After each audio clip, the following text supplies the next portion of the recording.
Olá, bem-vindo ao canal ProgVire, videoaulas de programação. Eu sou Ulisses Alves, nós estamos aqui na série do Guia de Programação C#, o qual você pode baixar nos links que estão na descrição do vídeo. Nós hoje estamos na página 46, versão em inglês, e vamos continuar nossa análise de laços e repetições em C#, trabalhando com o laço for. Nesse vídeo a gente vai trabalhar com o laço for. Nas últimas aulas nós vimos o laço while e o laço do while, e hoje nós vamos ver o laço for. O laço for é comumente utilizado em C#, é um laço muito comum, bastante usado, com grande frequência. Aqui ele dá um exemplo de um laço for. Escreva, por favor, aqui no final do código do método main, abaixo dos outros métodos que a gente trabalhou na última aula. Você pode extrair, para métodos diferentes, igual a gente fez, de forma que eles fiquem em métodos separados, e a gente fique aqui com o código laço for fora desses dois métodos. Inclusive, pode, por favor, comentar essas chamadas de métodos aí. Se você estiver acompanhando as aulas, seu código vai estar mais ou menos dessa forma aqui, nesse formato. Então aqui a gente tem o laço for. Aqui eu destaquei alguns pontos principais. Você vê que aqui o laço, a palavra-chave que define o laço for é realmente for. Aí você abre parênteses. E aqui dentro tem três áreas diferentes. Aqui no início ele diz int index igual a 0. Ele está declarando uma variável aqui. A gente já vai ver o que ele está fazendo. Aqui index menor do que 0, do que 10. Ele está vendo se o index é menor do que 10 nessa segunda declaração aqui. E na terceira ele está usando o operador de autoincremento para aumentar o valor do index. E aqui ele utiliza o index para algum propósito dentro do laço. A sintaxe é assim. Agora vamos entender o que cada parte do laço quer dizer, Esse laço faz o mesmo trabalho que o laço while e o laço do while que você estava utilizando, que você usou anteriormente. Ou seja, ele imprime hello world index is tanto, aí ele mostra o tamanho do index 10 vezes. Vamos executar aqui. Aqui está, hello world, olá mundo, index começa com 0, na primeira execução, aí na segunda execução ele aumenta para 1, na terceira ele aumenta para 2, e assim até aumentar para 9, certo? Que aqui está aumentando, e aí por que parou? Porque aqui no meio ele tem uma condição, index menor do que 10, ou seja, essa aqui é a condição para manter o laço rodando, executando. Como se tornou falsa, o laço se concluiu. Como a gente viu, todos os laços têm uma condição aqui para dizer se ele tem que continuar ou não. No caso do for, a condição é essa declaração aqui, a segunda declaração do laço for. Beleza? A declaração for tem três partes que controlam como ele funciona.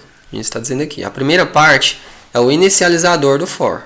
Ou seja, aqui tem int index igual a 0 declara que index é a variável do laço e define seu valor inicial para 0. Ou seja, aqui for para int index igual a 0, ou seja, de índice, declara essa variável index para ser usada no laço e o valor dela vai ser 0. Ele está dizendo isso. O laço vai começar com esse index, com essa variável aqui setada para o valor 0. Depois, a segunda declaração aqui, no meio. A parte do meio é a condição do laço for, que eu acabei de dizer. Que ele está dizendo, index menor do que 10, declara que esse laço irá continuar a executar contanto que o valor do contador seja menor do que 10. Ou seja, primeiro aqui ele diz, for int index igual a 0, do index começando com 0, aí a segunda parte, até index menor do que 10, ou seja, o índice, a variável de controle do laço começa com 0 e o laço vai executar até enquanto isso aqui for verdadeiro, enquanto o index for menor do que 10. Aqui a gente já diz como que o laço começa e como que ele termina. A gente já definiu essas duas coisas nessas duas declarações. E a última declaração, a terceira, a parte final do laço, é o iterador do laço for. É o iterador, ou seja, é o que define, vamos ler aqui. Index++, nesse caso, especifica como modificar a variável do laço após a execução do bloco de código seguindo a declaração for. Ou seja, ele diz qual comando deve ser executado depois de cada vez que executar esse laço aqui. Ou seja, o laço começa com o índice igual a 0, e aí quando executa aqui o índice está 0, como a gente viu no resultado final. Depois que executa uma vez, ele passa aqui, aí ele incrementa a variável.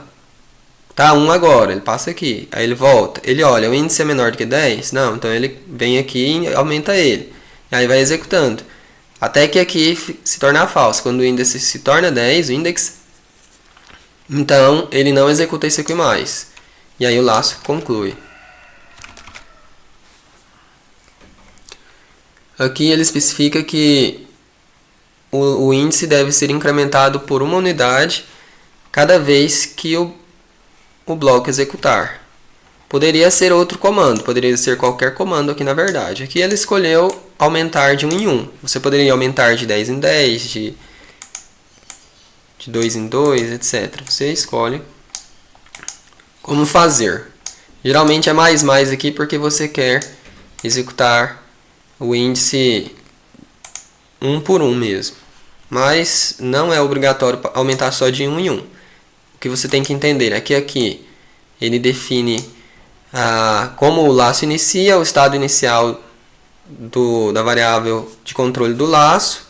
A segunda declaração define a regra, a condição com a qual o laço vai continuar executando esse bloco de código. Enquanto isso aqui for verdadeiro, esse laço executa. Quando se tornar falso, não executa mais e o laço termina, e aí o código continua executando o que tiver abaixo dele, depois do laço for.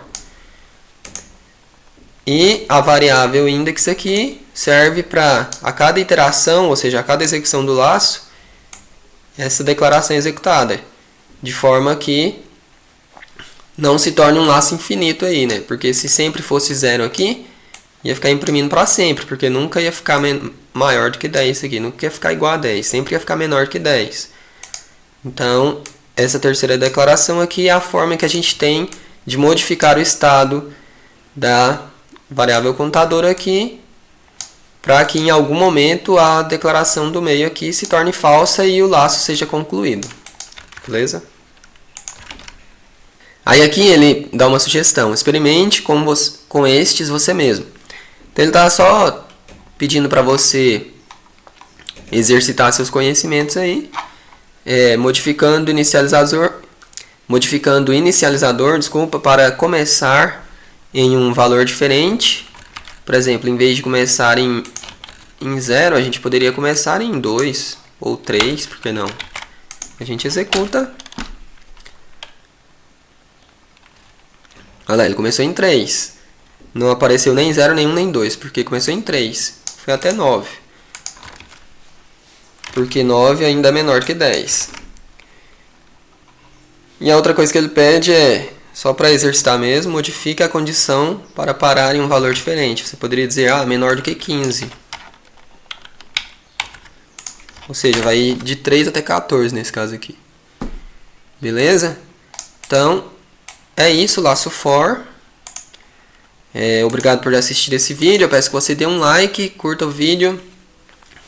Deixe seu comentário dizendo o que você achou da aula. Se tiver dúvida, pode perguntar aí. Se inscreva no canal também, ative o sininho para você acompanhar os próximos vídeos da série. Para continuar acompanhando aí a série do guia de programação C# da Microsoft apresentado em nosso canal aí. Obrigado por assistir, abraço, até o próximo vídeo.